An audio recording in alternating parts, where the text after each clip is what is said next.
এবং একটা দারুণ গান ছেড়েছেন। রীতিমতো হাসতে হাসতে শেষ মুস্তাফিজুর রহমান যে গানটি শুনছিলেন, লাঙ্গের আশা কইরা তোমার ভাতারের ভাত চাঙ্গে।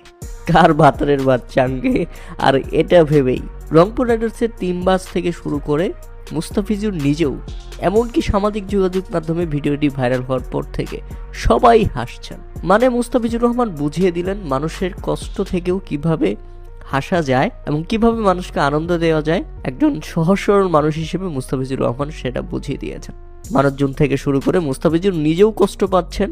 12 কোটি টাকা লস হয়ে গেছে পুরো বাংলাদেশের।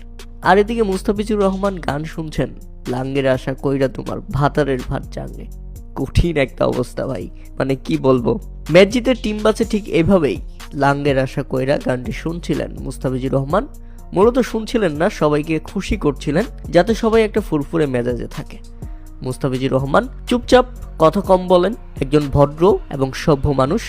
তার মনের মধ্যে কোনো কুটকাট নাই। মূলত ফেসবুকে রিল দেখছিল তিনি, আর সেই মুহূর্তে এই গানটা তার ফর ইউতে চলে আসে এবং এটা বেজে ওঠে। ঠিক তখনই রংপুর রাইডার্সের একজন ক্যামেরা নিয়ে মুস্তাফিজুর রহমানের সামনে যান এবং তিনি এই গানটা লুকানোর জন্য চেষ্টা করেন এবং ব্যাপকভাবে হাসছিলেন তিনি। তবে যাই হোক, অনেকেই আবার সামাজিক যোগাযোগ মাধ্যমে লিখছেন 12 কোটি টাকা লস হওয়ার কারণে মুস্তাফিজুর রহমান দুঃখে এই গানটি শুনছেন। তবে ইতিমধ্যে রংপুর রাইডার্স পয়েন্ট টেবিলে টপ করেছে বিপিএলে। আজকের ম্যাচেও দুর্দান্ত 5 উইকেটের জয় পেয়েছে। বিশেষ করে ম্যাচ জয়ের 2 নায়ক, একজন হচ্ছে ফিনিশার, আরেকজন হচ্ছে ম্যাচের নায়ক কাইল মায়ার্স। দুজনই একই ফ্রেমে, তাদেরকে দারুণ লাগছে। এছাড়া মুস্তাফিজুর রহমানের বোলিং পারফরম্যান্স দুর্দান্ত। এর আগের ম্যাচেও দারুণ বোলিং করে রংপুরকে জিতিয়েছেন তিনি।